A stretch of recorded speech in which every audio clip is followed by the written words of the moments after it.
Welcome back dito sa channel natin. Andito tayo ngayon sa North EDSA. Mag-update tayo sa EDSA Busway Modernization. Eto na nga, ginagawa na ang bagong North Avenue Station. Dito yan sa tapat ng Trinoma.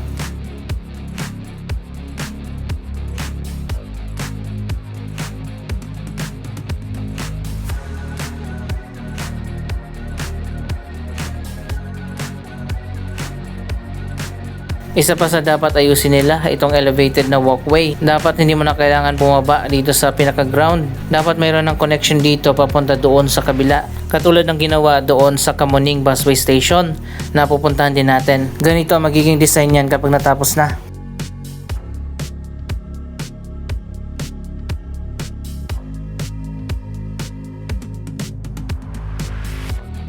At nandito na nga tayo sa bago at modern na Kamuning Station na kamakailan lang ay binuksan na. So ayan, makikita nyo naman sobrang luwag dito.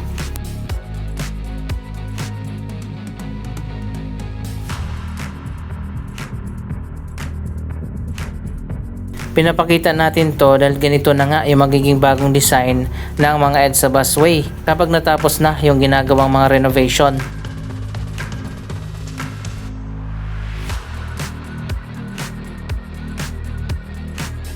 Ongoing na ngayon na ginagawa ang Monumento Station, Bagong Barrio Station at yung North Avenue Station na pinuntahan natin kanina.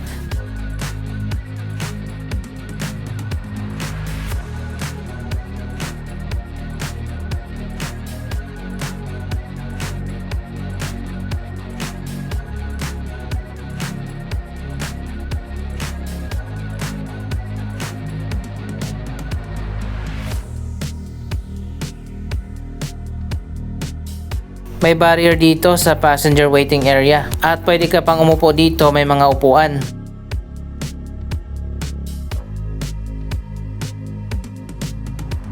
Malawak din ang sakop ng canopy. Ganito naman ang design ng elevated walkway sa magkabilang side.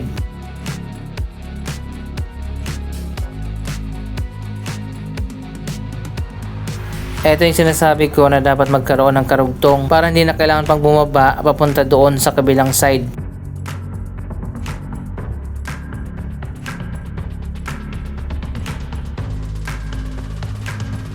Dito natin makikita ng Kamuning Station ay talagang pinag-isipan.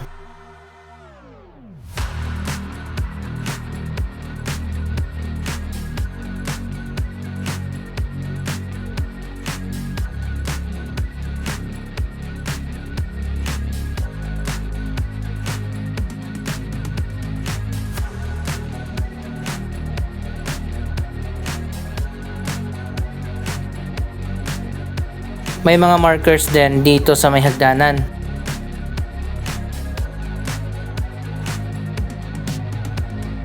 May wheelchair lift din dito at meron ding elevator.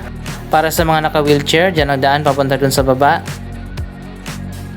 At may elevator naman dito sa dulo.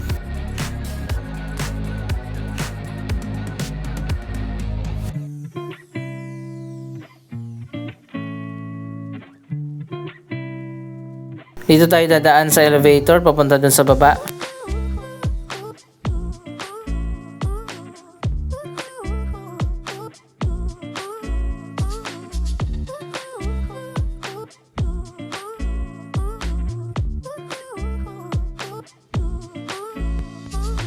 Napaka-convenient kapag modernized na ang transportation natin.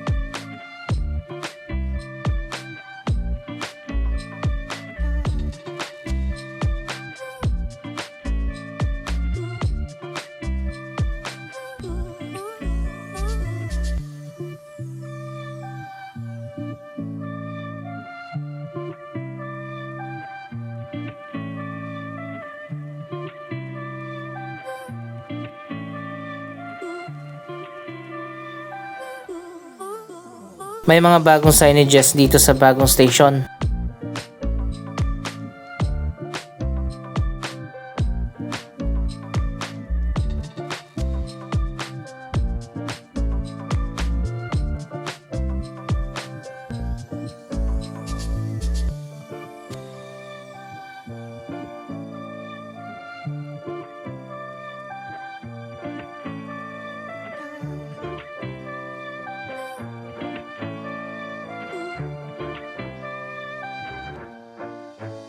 Ito na nga ang pinaka-showcase area sa modernization ng EDSA Busway.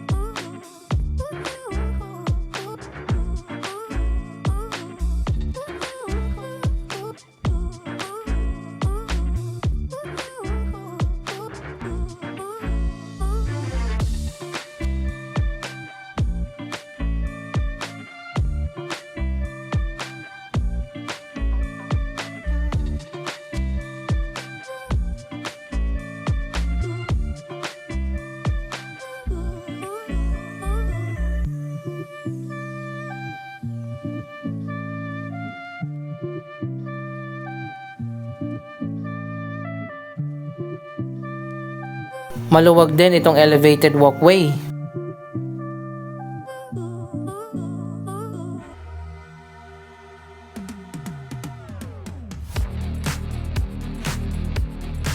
Tawid tayo doon sa kabilang side.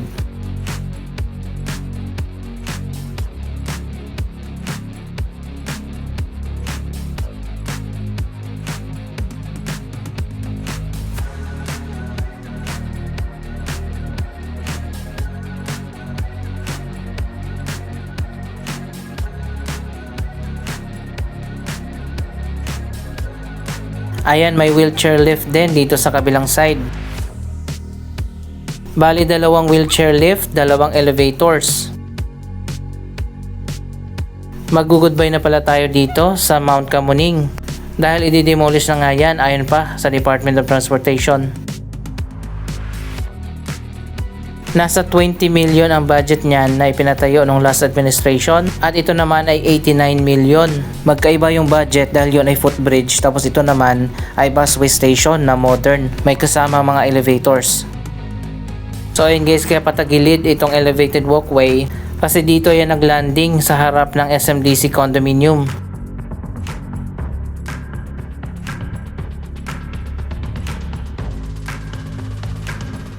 Ang SM ang pumayag na dito ilagay sa harap ng condo nila ang hagdanan pati na ang elevators. Makikinabang din naman dito ang mga future resident ng condo.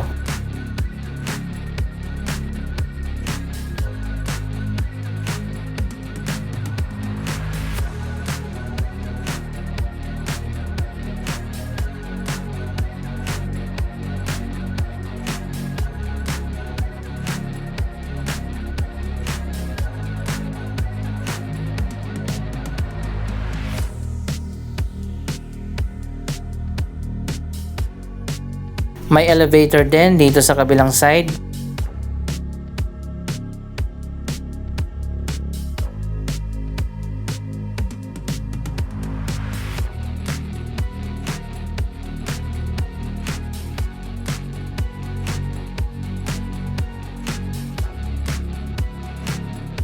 Kung gusto talaga may paraan, ayan makikita nyo naman, natapos pa rin ang project na ito kahit na walang space.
Connected pa rin dito sa MRT Kamuning Station ang EDSA Busway. Hindi pa pala isinasara ito, ibig sabihin kapag galing ka doon sa busway at gusto mong sumakay ng MRT, pwede ka nang dumiretso. Ganon din kapag galing ka dito sa MRT, pwede ka nang bumaba, diretso na doon sa station.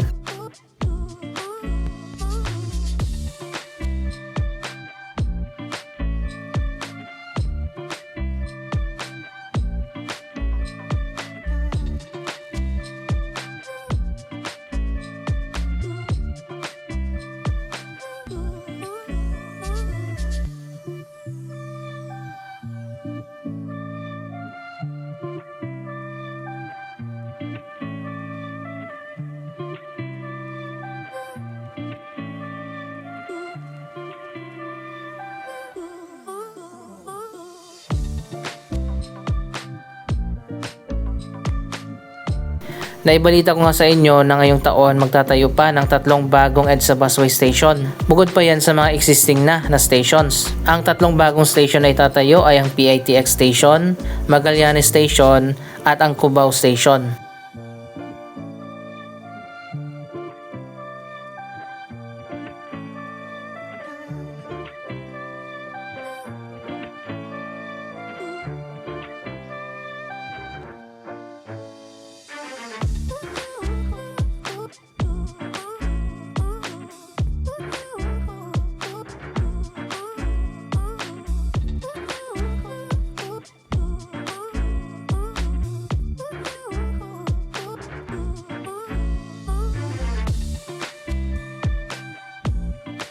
So ayan guys, dito yung Cubao Station itatayo, malapit sa may footbridge.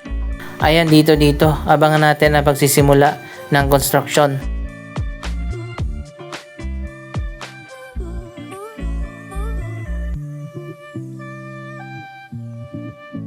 Sa unahan niyan ang bagong Philinvest Mall Cubao. Ayan, malapit na itong matapos. Ayan, nilalagay na ang bagong sign. Walking distance yung Cubao Station mula dito sa Aurora Boulevard. Konting lakad naman papunta dito sa may Farmers at MRT3 Cubao. Mas malapit yan kumpara doon sa Main Avenue Station na malayo ang lalakarin kapag doon ka bumaba papunta dito sa may Araneta.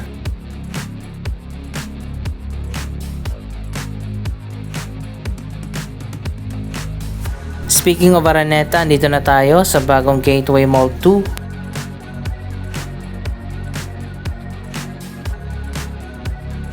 Napaka-successful ng bagong mall na ito na connected sa Farmers Plaza. Ayan, dito kadadaan papuntang Farmers.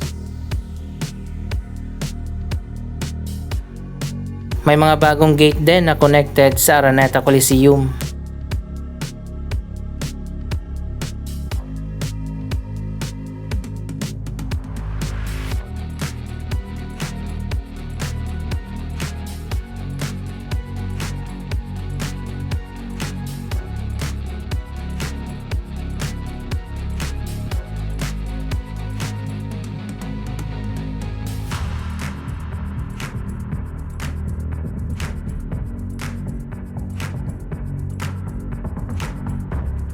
Napakarami na mga restaurant dito, mga cafe at mga malalaking stores.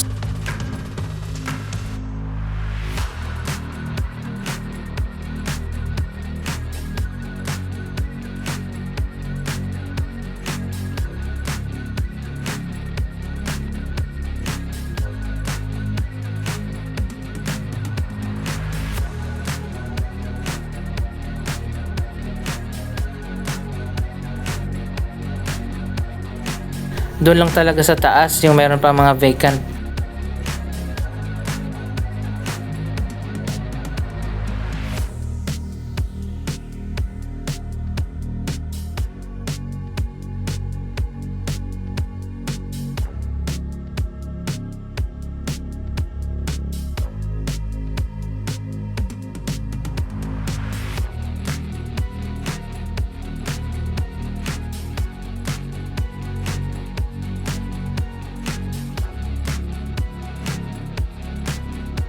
Daanan din ito ng mga commuters mula MRT papuntang LRT2 at vice versa.